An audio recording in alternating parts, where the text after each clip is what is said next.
Bom dia a todos, bom dia mesa diretora, bom dia presidente, primeiro secretário, segundo secretário, nobres colegas, público presente, a imprensa. O que me traz aqui, senhor presidente, nesse momento, dos fatos ocorridos e como foi manifestado, e algumas vezes meu nome foi citado, e eu gostaria aqui de estar me pronunciando.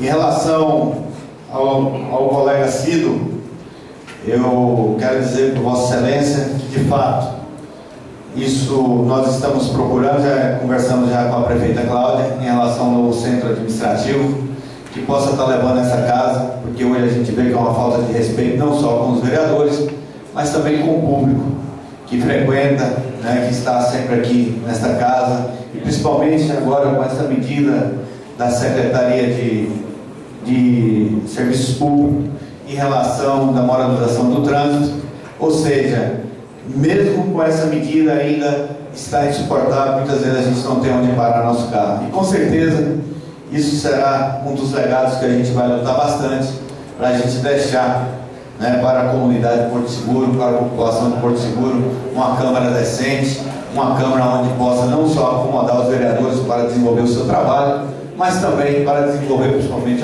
acomodar principalmente ao público. Em relação, eu queria parabenizar alguns vereadores, Marcos da Aurora, Léo, Lívia, que estavam com a gente em relação ao que foi comentada, a questão da bancada evangélica. E eu queria parabenizar ao vereador Marcos por ter redimido junto com o Léo. Eu sei que a sua intenção não foi essa, mas também eu tive esse entendimento, o mesmo entendimento do Léo, que nós temos que tomar muito cuidado, Marcos.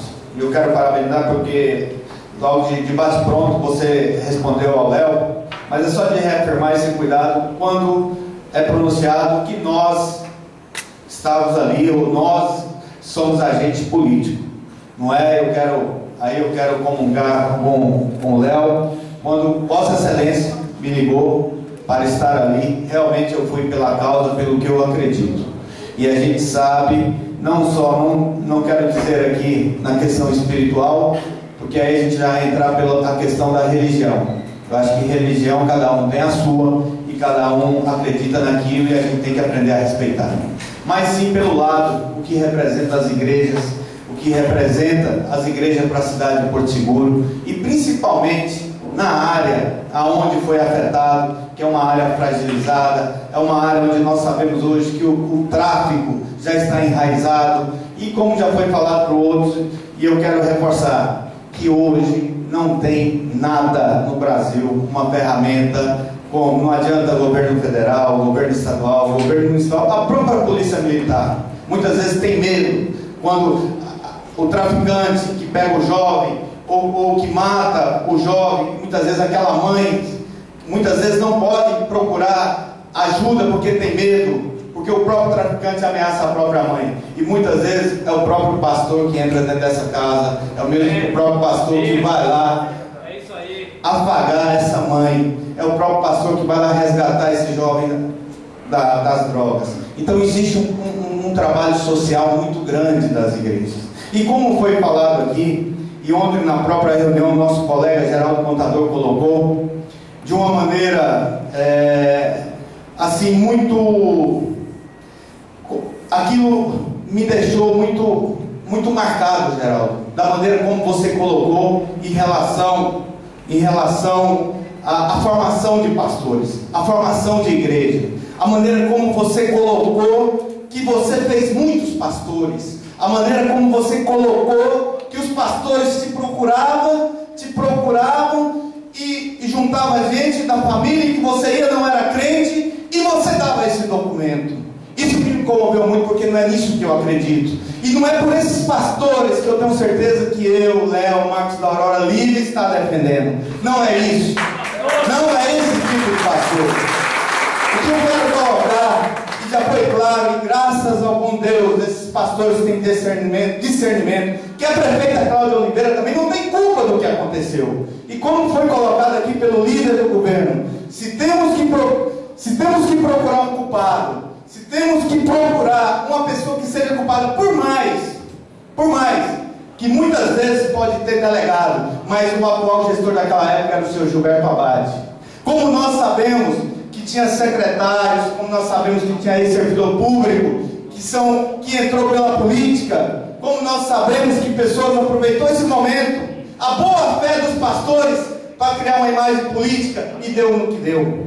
Então, que isso sirva de um grande aprendizado, não só para os evangélicos, não só para as igrejas, para os pastores, que quando se vir uma oferta, se vir um terreno doado pela prefeitura, vamos regularizar, vamos começar na legalidade, porque eu acho que quando você está dentro da legalidade, não tem não tem um motivo, o porquê aconteceu o que está acontecendo. Em relação à ação, eu vou deixar meu ponto de vista aqui. Eu concordo com a ação judicial que foi colocada, porque muitas pessoas usaram a igreja para ganhar terreno, estão por trás da igreja, que hoje, cadê essas pessoas que aparecem, não aparecem, colocam os pastores na frente, como se fosse um para-choque de caminhão, achando que os pastores vão ter condição de regularizar, porque acham que se regularizar as igrejas, vão regularizar os seus terrenos. E como o próprio promotor colocou hoje de manhã numa reunião com ele, pau que dá em Chico, dá em Francisco. Não tem como você segurar com a mão e tirar com a outra. Se a lei é para A, a lei é para B. A lei é uma só. Porém, junto na reunião estava eu, Marcos, Léo, Lívia. Nós estamos procurando uma saída. Conseguimos, com a ajuda da prefeita Cláudia, sensibilizando a prefeita a parar as demolições. Conseguimos parar a ação, porque existe uma ação em relação à ação social que está visitando as casas. Então, ao invés de continuar com a demolição, estão fazendo por esse caminho. E nós vamos, incansavelmente, eu quero deixar aqui registrado que não vou parar, não vou descansar. Desde sábado, Léo está acompanhando, Marcos, Lívia, nós estamos nessa luta. E tenho fé em Deus, que nós vamos conseguir arrumar uma saída digna, uma saída para aqueles pastores que realmente fazem a obra, não para aqueles pastores que são vestidos com pele de ovelha, mas por dentro são lobos. Nós não vamos trabalhar para essas pessoas, nós vamos trabalhar para aqueles pastores que são sérios, para aqueles pastores que prestam serviço à comunidade, para aqueles pastores que resgatam e que acreditam na transformação do ser humano através do Evangelho. Por essas pessoas, podem contar comigo, que eu estarei de corpo e alma até o final, para que nós achemos uma solução juntos, para que possamos acomodar essas igrejas. Em relação ao líder do governo, que colocou aqui, em relação à própria rádio, eu gostaria, aproveitando, respondendo a Vossa Excelência e respondendo aos nobres colegas e o público presente, esse cidadão, eu não queria falar muita coisa, porque eu quero ouvir o programa, porque eu não ouvi ainda, né? Eu não ouvi ainda, então eu não gostaria de mencionar a palavra sem eu ter ouvido, mas muitas pessoas falaram o que ele falou, principalmente em relação a esta casa.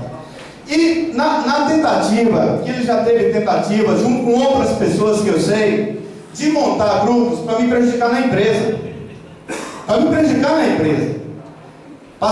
Saiu comentários que eu tinha desviado dinheiro da empresa, que tinha auditoria, ele por trás. Ele acha que eu não sei, mas eu sei. Eu sei e tem provas disso. Só que isso não quero falar aqui. Em relação ao que ele está querendo agora, atingir essa casa para me atingir, acho que todos aqui sabem, não é segredo para ninguém. Ele tem um problema pessoal comigo. Todos aqui sabem que eu sou casado com a Roberta.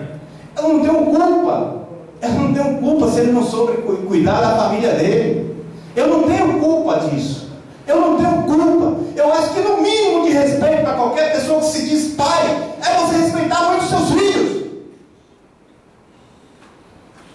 Para qualquer pessoa que se diz ser homem, no mínimo tem que respeitar a mãe dos seus filhos, independente se não deu certo ou errado. Isso é o risco que a gente corre em qualquer relacionamento. mas você tem que honrar os seus filhos como pai. Você tem que honrar. E as pessoas não podem fazer manobras para fazer maldades com os outros.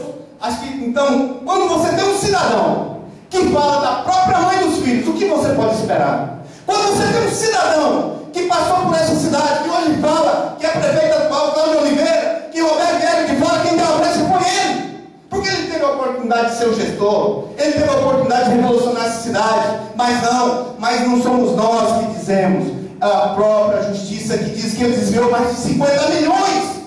Será que ele acha que a comunidade não tem essa informação? Se eu fosse ele, eu tinha vergonha de falar que a gente burro. Se fosse ele, eu tinha vergonha de colocar um parente meu na política. Será que ele não acha? Será que ele não acha que o jovem hoje tem internet, tem informação? Será que ele acha que ele vai ludibriar quem? Quem que ele pode ludibriar? Me desculpe, meu amigo, você não vai mais ludibriar a cidade de Porto Seguro, porque a cidade vive hoje um novo tempo. A cidade de Porto Seguro hoje é uma nova esperança, e o seu tempo ficou para trás. Muito obrigado.